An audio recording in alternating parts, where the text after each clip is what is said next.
Hello, welcome to Hop at Home and the spring edition of Small Screen Fun. I'm Michael Bodell, really happy to be here, and thanks to the Hop Film folks for this wonderful series. I am joined today by my brilliant friend, Lana Wilson. Lana, thanks for being here. Hi, thanks for having me, Michael. Yeah, so your film is amazing.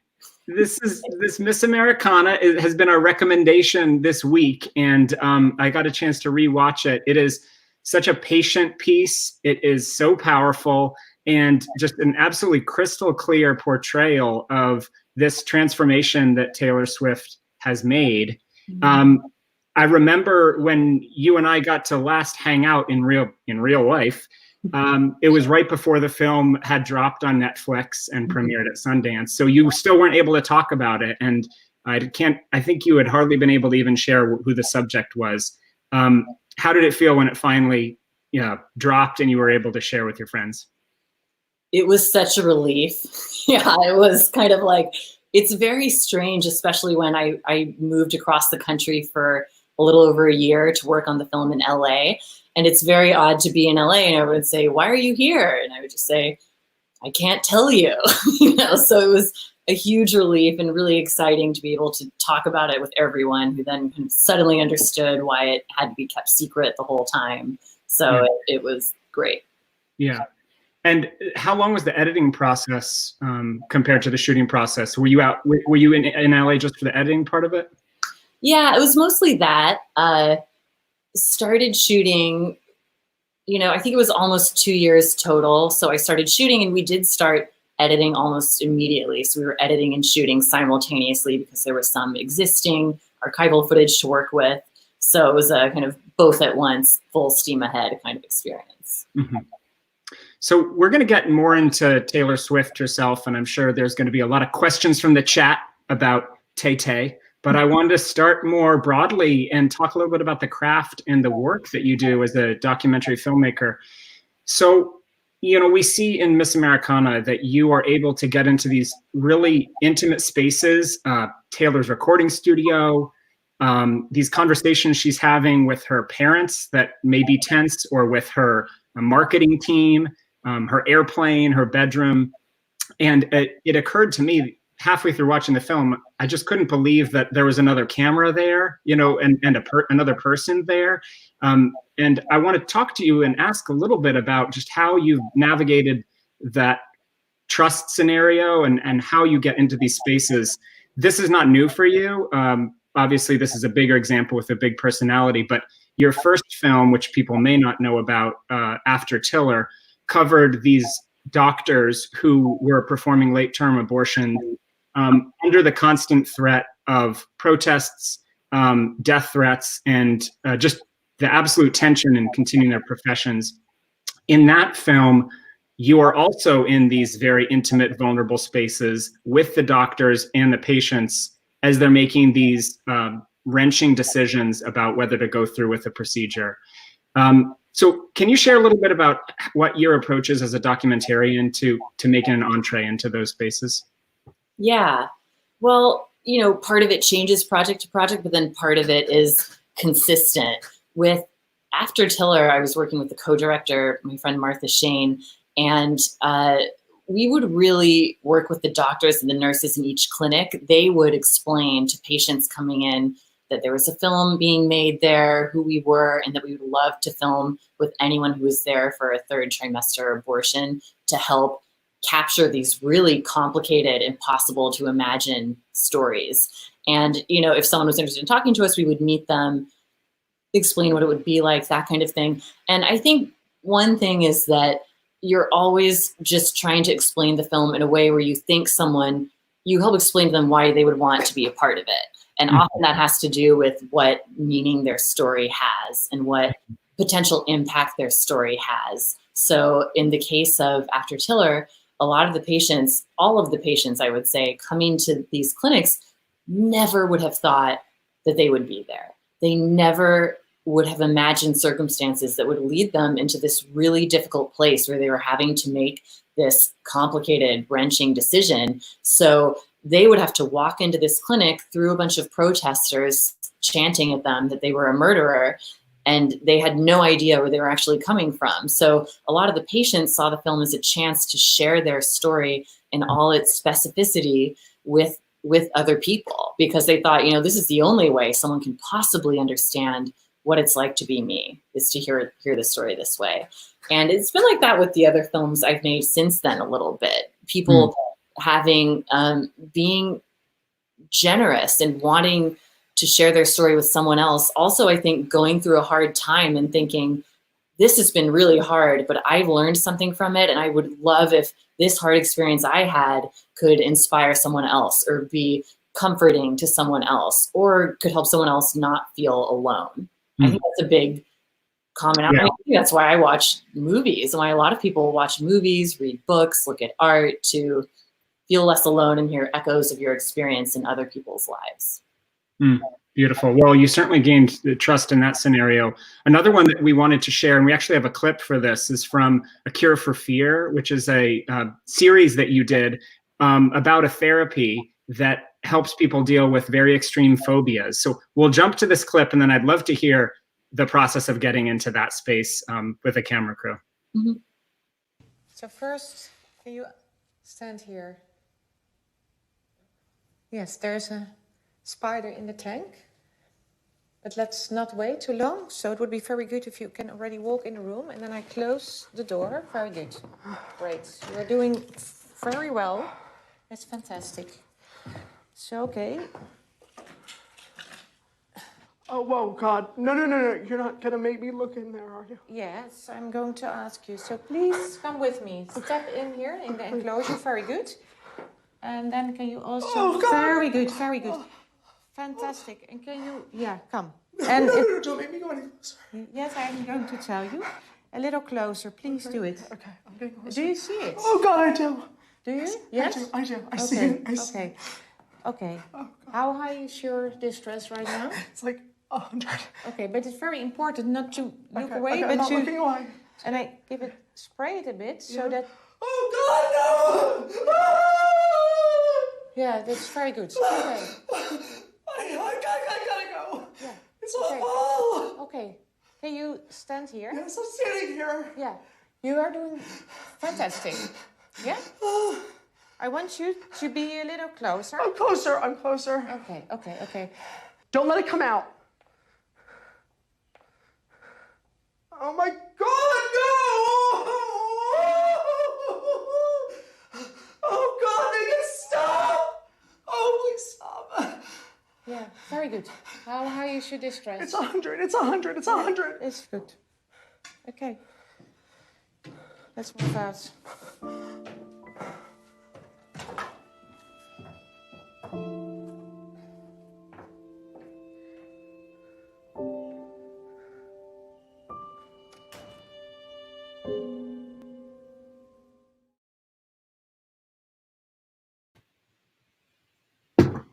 So, now that we've scared Everyone everybody, watching is afraid of spiders. so in a film like that, when you're dealing with somebody where this is the thing that they like least in the entire world, and you're saying, "Can I have a camera there?" How do you broach that subject? Yeah. Well, yeah, this was a short form series about people with severe phobias getting a treatment from this remarkable neuroscientist named Dr. Merrill Kint in Amsterdam. And a lot of the people in the series often felt, like I tell my friend I'm afraid of spiders, and they think, yeah, well, I'm afraid of spiders too. That's not such a big deal.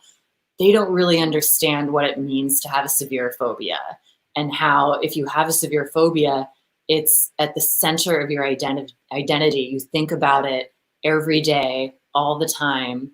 It's always on your mind. So similar to how I was describing After Tiller, in this case, there's a lot of misunderstandings, misperceptions around what it meant to have a phobia, but also around the possibility for that to change and to be treated and helped.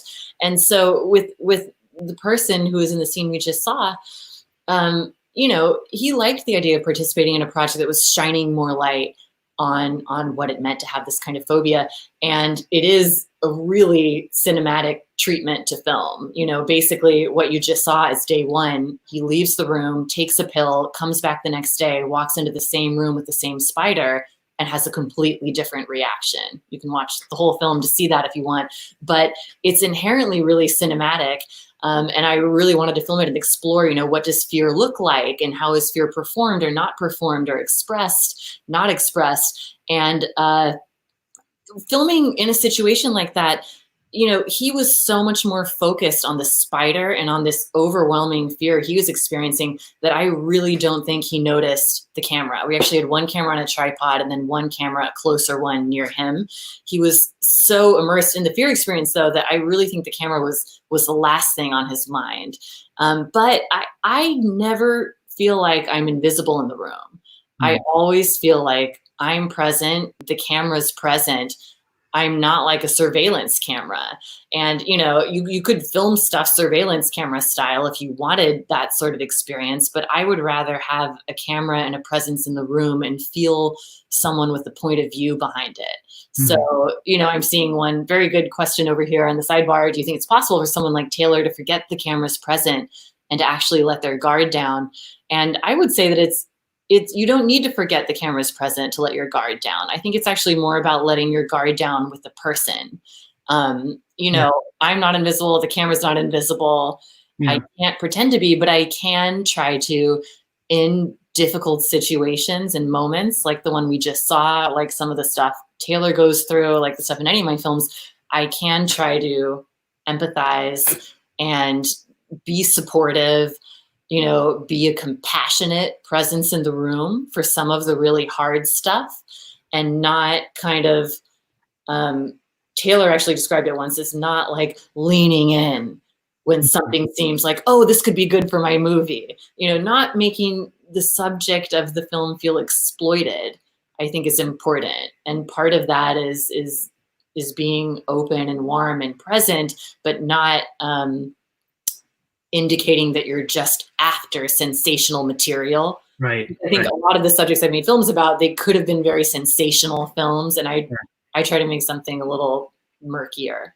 Yeah, I imagine, especially with Taylor Swift as a subject, where you know, the paparazzi is probably looming just outside of your cameras, right? And that's she's been trying to push off with, you know, with her full energy. No, I think that's a great point, because cameras have been a destructive force in her life in a lot of ways. There are these things that are peeking out of bushes as she walks down the street. You know, they can be a really negative thing for her. So it took time. And in the case of that film, we had to get to know each other and get to trust each other. And I think you start out filming stuff kind of more broadly and more generally, keeping more of an open mind. But then, you know, once it becomes clear what the center of the film is, what the crux or turning points are, then it's like, let's film X, Y, and Z. And here's how I see it being in the film. You know what I mean? So it's always a collaboration, the back and forth, and a conversation, because oh, go ahead. No, that's exactly a question I was hoping to get to, is how did you determine what the crux of Miss Americana was going to be? Because when you think about a film like After Tiller, you know what these doctors are doing. The film starts off with one of them being killed. You know, they know why you're there. You know why they're there, you know, and that's how this pretext was for your documentary. Did you know what this film was going to be about, and did Taylor know, or did that emerge throughout the filming process? Yeah. Well, when I talked to Taylor about the film, we just met in person, no cameras or anything. We just talked for several hours about what was going on with her and in her life. And it was clear that she was coming out of basically being in hiding for a couple of years. She had been out of the public eye. She hadn't done any interviews for 3 years.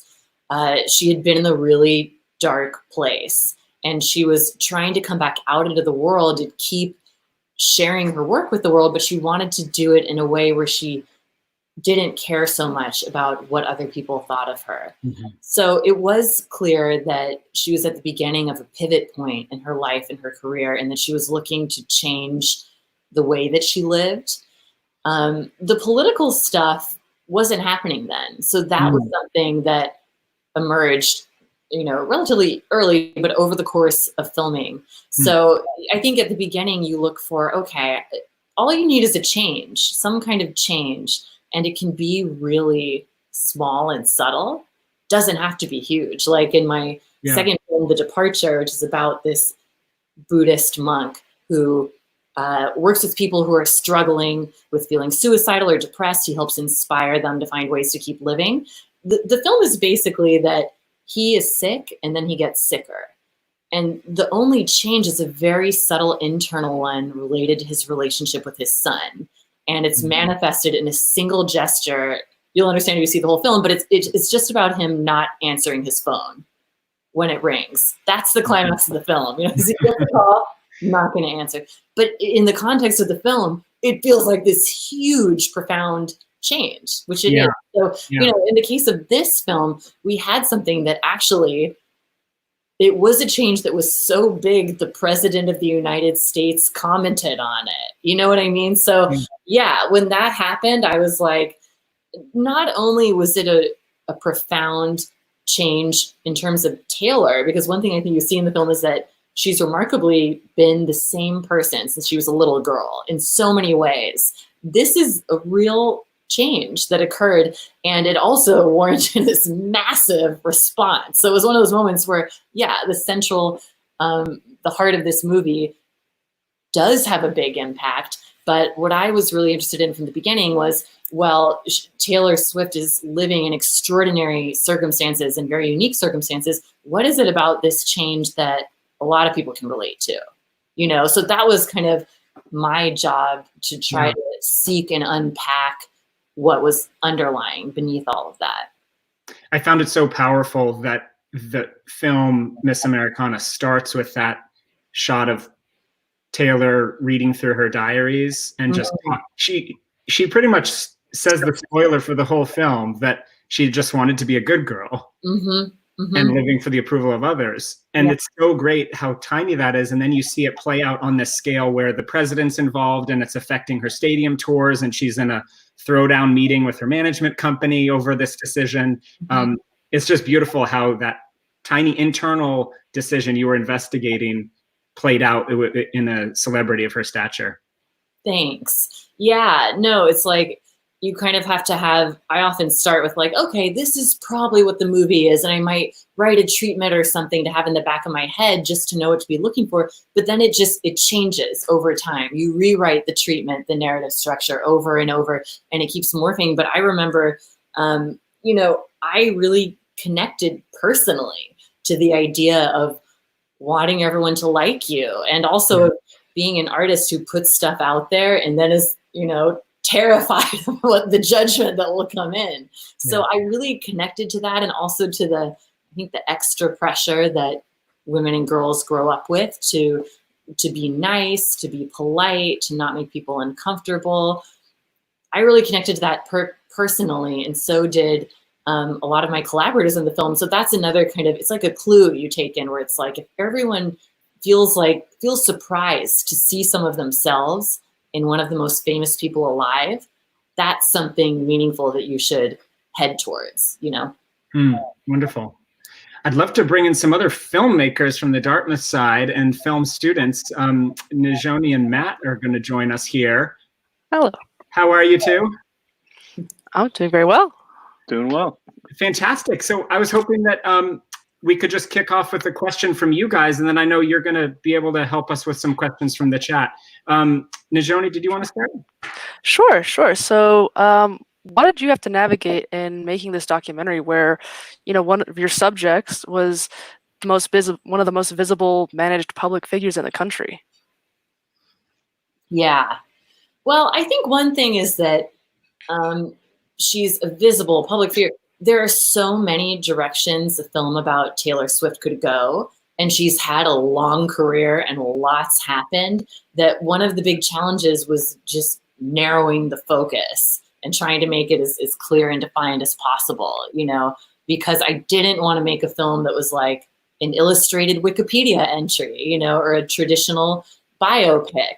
I didn't want to make something where you had to be a Taylor Swift fan to watch the movie. I wanted it to be something where within the first few minutes, you could say, okay, oh, I don't really know who that is, or I don't know if I like her music, but oh, there's something I could connect to here. There's something surprising about this. So I decided that, you know, as I was talking about, you come in with an open mind. Yeah, I was aware of certain changes that were happening, this transitional moment she was in, but then you see what's happening and then you notice what you're gravitating towards, what's the most powerful, and then you start to shape the edit entirely around that. So at a certain point, it became clear that this is a film about a good girl deciding to speak out. This is a film about a woman who has felt that there's been a muzzle on her, created by society, also created by herself. And she decides to take the muzzle off. And, you know, it's also a kind of a coming of age story in that way. It's about someone who, you know, loves their family, both in terms of her parents and her management team, who she's been so close with and who have been a vital part of her career. She loves them. She respects their opinion, but she gets to a point where she says, I have to do things in my own way now. I have to go this direction. And at that point, it was like, okay, everything in the film has to connect to this, because that's the centerpiece, and that's what is kind of gets to the crux of this, and that's something that a lot of people will connect to and will feel. And that says something about our society and our world too, you know, that it isn't limited to her experience, even though her experience is fascinating. Mm-hmm. So yeah. So it's kind of like narrowing, and then everything else has to go, and you're just like, well, that's for the Wikipedia page, or that's for the sequel, or whatever. But, you know, you can get little bits of it in here and there, but it's also just trying to express the theme of the movie through those other things. So luckily, I had an extraordinary character who explores her life through songs. So she's actually processing all of this stuff that she's going through in her music. So we could use that to reflect her internal struggle in a pretty direct way. Yeah. Matt, you've been doing some editing recently, I understand, as a burgeoning filmmaker. Do you have a question for us? Yeah, my question, this is pivoting a little bit from your documentary, but what would you advise young filmmakers to be doing, especially in light of this unprecedented and crazy time, to prepare for or begin careers as documentarians? Yeah, well, the first thing is I would say you should watch 2 movies a day. We were talking about this a little bit before. It's advice from my former film professor, Janine Basinger, that I think is great advice. Just watching lots and lots of movies, and not just documentaries, but fiction films and films from all around the world, not just American films and different genres. And I would just say 2 movies a day. There should never be a day where you're not watching 2 movies. That's my number one thing, because that creates it creates this kind of palette and this pool of ideas that you can draw from later. So it's always there in the back of your head, and you can pull out, you'll be inspired by stuff without even realizing it. You just have a broader range of references and can come up with more creative solutions because you know all those different kinds of films. So that's one thing. Another thing that's financial is, I would say, you know, get or keep your day job.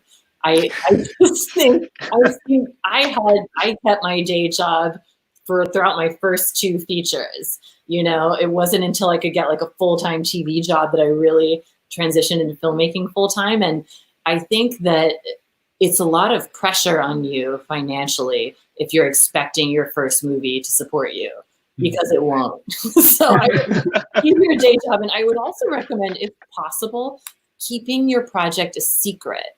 You know, keep it close to your chest, like this special secret thing, because similarly, talking about it with a lot of people, then everyone's just going to be like, how's your novel coming? You know, and it does not feel good to constantly have dozens of people saying, oh, you're still working on that documentary? I thought that was years ago. And you're like, yeah, I'm still doing it. It just doesn't help. So it's like your secret treasure box, and you keep it to yourself. You keep your day job. Just keep going. The last two, sorry, I have a lot of advice in this. So the last thing I'll say is that while you're working at your day job, which you'll need to maintain your sanity and support yourself, I would really recommend getting up early, even if it's like 10 minutes, 15 minutes early, doing a little something to do, a step forward with whatever the project you most want to be spending your time on, what you most want to be doing with your life, just do something on it for a few minutes, or just think about it for a few minutes before you go to your day job, because then you kind of reorder in your head, what's the priority for you? Even if you have to go give 8, 10, 12 hours to something else, you have this thing at the start of your day that kind of lingers in the background. And I found that to be really helpful when I started doing that myself. Thank you, Yeah, I Lana. love that. Thank you. Yeah, thank you. Yeah, I love these pro tips. We should be charging for these here on Small Screen Fun. Najoni, do you have another question from the chat? Yeah, I have a question from Katie Orenstein, where she asks, can you get the details of the camera setup and other technical stuff? How did you shoot and edit at the same time? Yeah, well, I worked with a big team of people, so I was not individually shooting and editing at the same time. That's one thing. I had an incredible group of collaborators. I had a dream team of editors. I had actually 3 amazing DPs on the project, led by one, Emily Topper, and I had, amazing producers, all of that. So I had a great team of people. So it's kind of like, you go to the edits happening, you go to shoot, you come back, you go to shoot, you come back, and what you bring back is always informing the shape of the edit.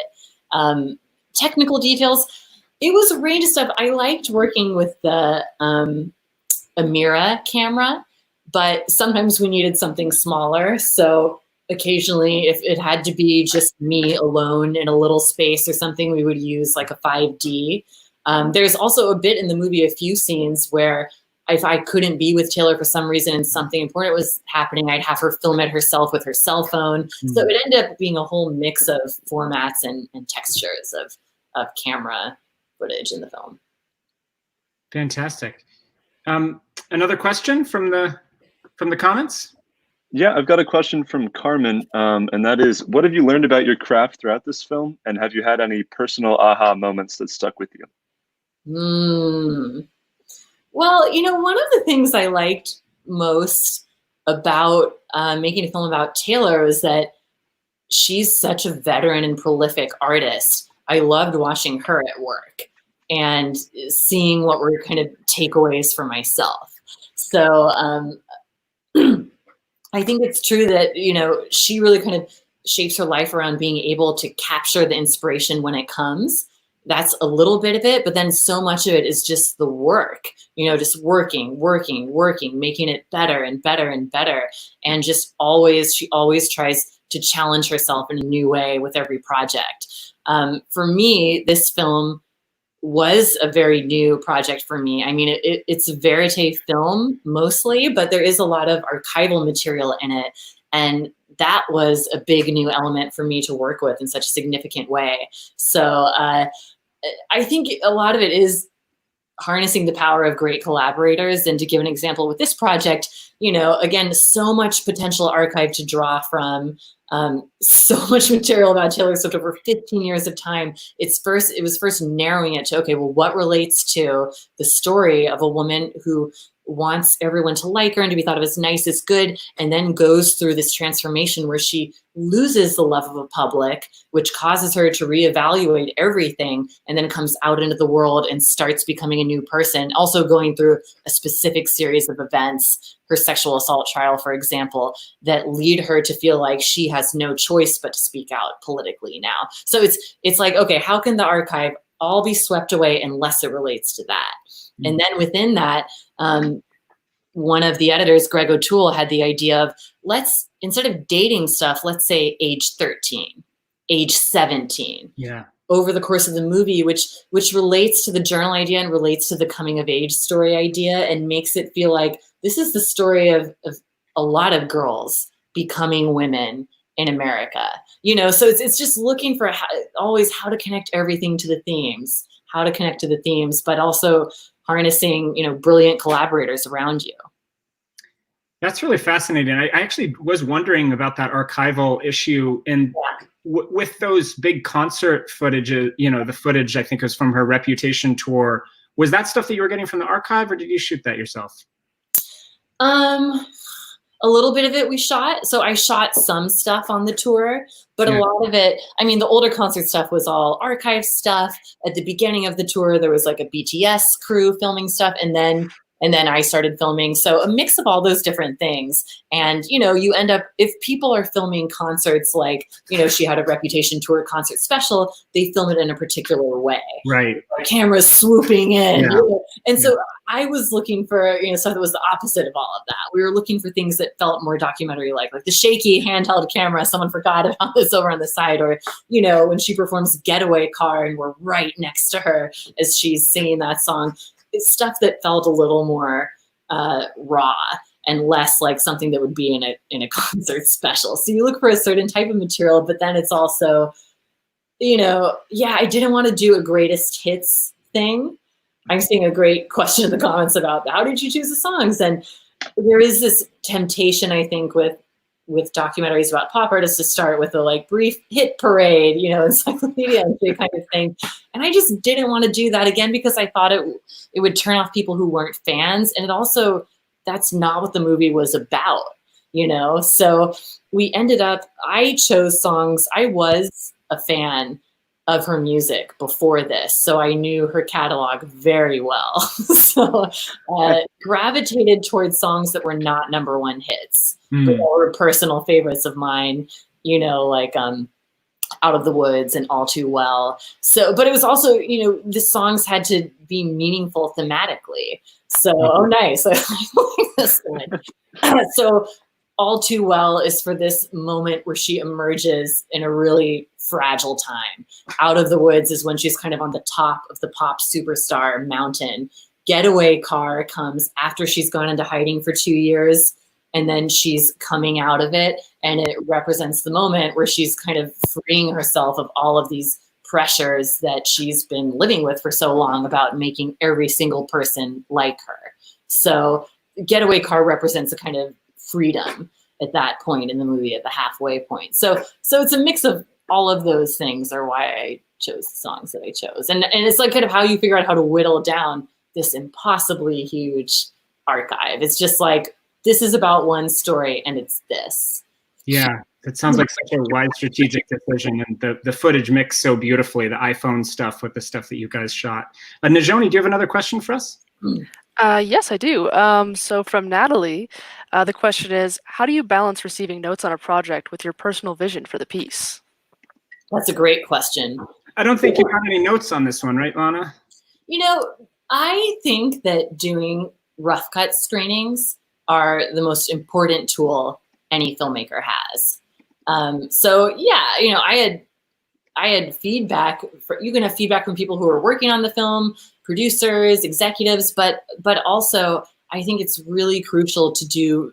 In this case, we had to do very small, you know, rough cut screenings from people who know nothing about the film. Ideally, they don't know you. They don't know anything about the subject. Those are the best people to test cuts on. Often I'll start out by testing on a few other filmmakers or other editors. And then by the end, it's testing on people who have nothing to do with the film industry. And I think that feedback is extraordinarily valuable. It's not like you need to take I don't take every piece of feedback literally. It's more like often people give feedback and then they suggest a solution. They're like, I didn't like that guy. You should cut him out of the movie. I didn't like that guy. So can you put him before her? Because then maybe I'd like him more.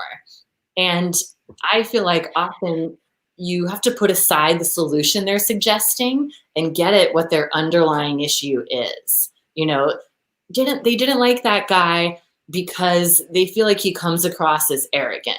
And then you think, okay, why is that? Why does he come across as arrogant? What is it that they don't like? So your job, I think, in getting feedback and getting responses is always to be like a detective and get underneath the solution to get to the heart of the problem. And then it's not to just do what people tell you to do.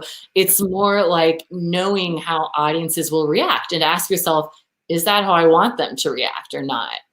If people say, this scene is so sad, it's too sad. Is that a scene that you want to be sad? Is it supposed to be sad? Great, keep going. If it's a scene that you thought was darkly funny, it's not working that way, you know? So I always have a question on any questionnaire for a rough cut screening that I do that is, what did you take away from this film? What is this film about? In a single sentence, what is this film about? And what people write down for the single sentence on what the film is about, that's what all of the reviews will say later. It's what every audience member will say later. I mean, people will have a range of opinions, but having rough cut screenings gives you information to make the film better.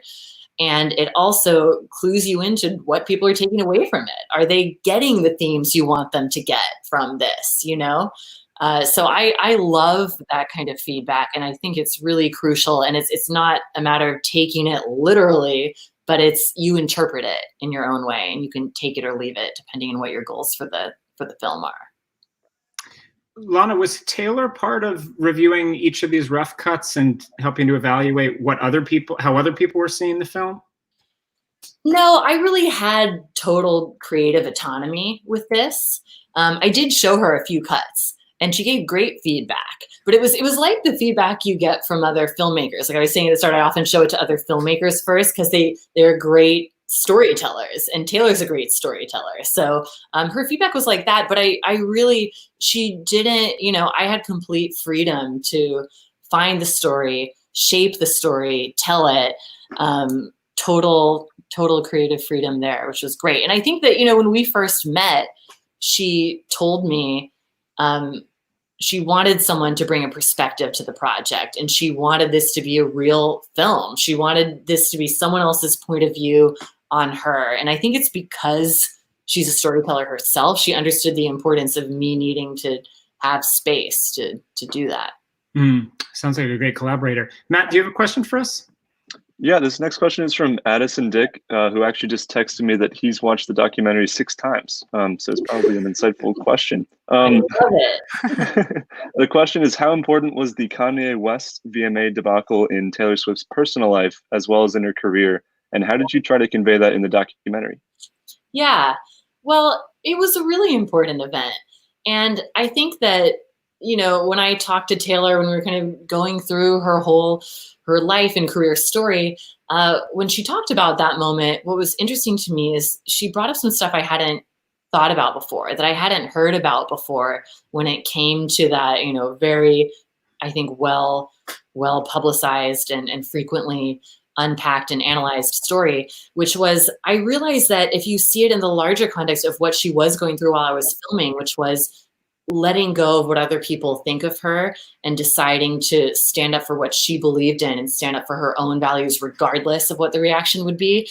At that moment, she had come from the country music world where she was kind of like this golden child, just winning all the awards, killing it, doing so well. She was a prodigy. And this was her first event in the larger pop music world. And when Kanye West came on stage, the whole crowd started booing. She couldn't really hear what was going on because the mic was echoey. So what she saw was like, Kanye comes up and then he's gone and everyone's booing. And it feels like everyone is booing her. And this is a performer who loves applause, thrives on applause. And so to be in front of a room full of booing people, you know, that is what had this profound impact on her. So I wanted to have that moment in there because it is such an important one for her and it does relate to the theme of the film, but I wanted to tell it in a different way where you're really kind of with her and in her body and experience as this happens. So it isn't so much of a judgment about Kanye West. It's more like, here's the impact this had on her because this is where she was coming from and this is what was going on in her head. Thank you. Najoni? All right. This question's from Sally, and the question is there a backstory of the film's title? Were there any alternatives that led it in different directions? Sorry. Not really. No, titles are hard, and this, you know, I liked it because I feel like the film is in a way about the flip side of being America's sweetheart. So I like that the title evokes that. You know, she has a song called Miss Americana and the Heartbreak Prince that has some political themes in it. So I like the idea that if you hear Miss Americana, you think of Americana music and what that means, and you think of maybe America's Sweetheart and what it means to be seen in a certain way, but to actually have a surprising experience that might not be what people think it is. But I also like that it's a kind of a clue for the fans to this song that has political lyrics. You have a little sense of what the themes are about just because of that. But the song is not in the movie at all. You know what I mean? So I just like, there's a little weird inside twist to it. And so I enjoyed that too. Oh, it was a fantastic title. Thanks. Yeah. Absolutely. Matt, do you have another question from the chat? Yeah, this one is just sort of in general. What's your next project and what are you working on now and sort of thinking about for the next few months or years? Yeah. Well, I'm working on a bunch of stuff from quarantine, and, some documentary stuff. And I'm also working on a fiction screenplay, which is a very fortunate type of project to work on at this moment. It's a script called Backseat, and it's about a woman, a single mom, who leaves her son alone in the backseat of her car for a few minutes while running into the drugstore. Someone calls the police. She loses custody of her children, and the film's about her fighting to get her kids back and also grappling with her own feelings about being a mother and her relationship with her kids in the context of this event and the fallout from it. Wow. More struggle. We all struggle. I guess that's what makes a good film. And Lana, are you able to kind of keep advancing on these projects from being in your apartment in Brooklyn in the current scenario? Yeah, no, I am, definitely.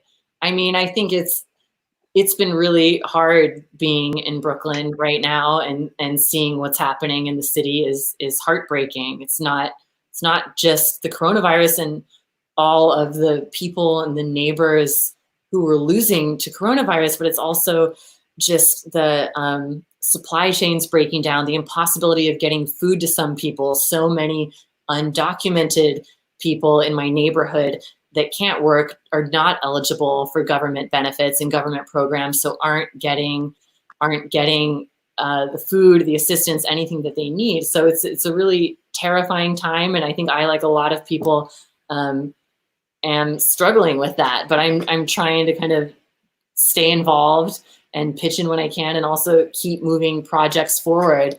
But for anyone out there who's working on their own projects and beating themselves up about not being as productive as they wish they were during this time, I would just encourage you to kind of take it a little bit easier on yourself right now, because it is a really difficult moment to work like normal, because it's not normal at all. It's not possible. Yeah. And what are you doing to keep inspired? What are you watching? What are you reading? Yeah. Yeah, I've been, of course, like everyone, watching a lot. I loved recently a couple of films. I loved 45 Years, the Andrew Haig film, British, with Charlotte Rampling and Tom Courtenay, about this marriage. This couple has been married for 45 years, and on the eve of their anniversary party, a strange story from the past comes out and kind of goes like this in their marriage. I loved that. And then this Romanian film called Child's Pose, which I highly recommend, about a mom and her son. I also don't want to say what happens, but I've loved that. And what else? Here, I'm in New York, so I listen to the Brian Lehrer show every day. Did you listen to that when you were here, Michael? I still listen to it, even though he's talking about some very narrow issue, and I'm 400 miles away. I think a lot of people around the country are tuning into it because people from all over New York, from all different backgrounds, are calling in, discussing what's going on with them. And I think we're all kind of longing to know what are other people going through right now. And the Brian Lehrer show, it's local politicians, it's experts, but it's also just regular people talking about what's going on in their lives and how the pandemic's affecting them right now. So I listen to that religiously. Yeah, I think people are seeking connection. And obviously film is a great way to bring people together. And on that note, I want to say thank you to our film students, Najoni and Matt. Thanks for being here and helping navigate the live chat. And of course, Lana, you're illuminating as usual. Thanks for sharing all this wisdom and a little behind the scenes look at Miss Americana. Thank you so much for having me, Michael, and everyone. Thanks for listening. It's fun. Oh, it was really fun. And I'm going to kick it over to Joe from Hop Film to just tell you what's up next for us. Hi, Joe. Oh, we can't hear Joe because of headphones. There, is that better? Now we can hear you perfectly. Great. Lana, this has been such a thrill to have you here. Miss Americana was a film that we had really been hoping to play this spring because it strikes that perfect balance between entertaining, but also having a social justice angle and not being didactic, just being, you know, pure cinema. So thank you so much for giving us an excuse to watch the film and to talk about it with you. For those of you tuning in at home, this is our last edition of Small Screen Fun for the spring. We will be back at the end of June, beginning of July after the interim hiatus. But for those of you who are looking for something to wrap up your week, we have a great event tomorrow night with Rani and Aparna Ramaswamy, who were last here with Ragamala this winter for a HOP residency, workshopping their next piece, Fires of Varanasi. And joining them tomorrow night for a conversation will be Pico Iyer, who is a favorite of TED Talks and is going to be a future Montgomery Fellow. So we hope all of you will get a chance to tune in tomorrow night. And until then, thanks everyone for a great evening, for a great spring season, and yours in cinema. Enjoy some more small screen fun on your own till we see you again. Thanks so much. Thanks all. Thank you, everybody. Bye, Lana. Thank you. Bye. Bye.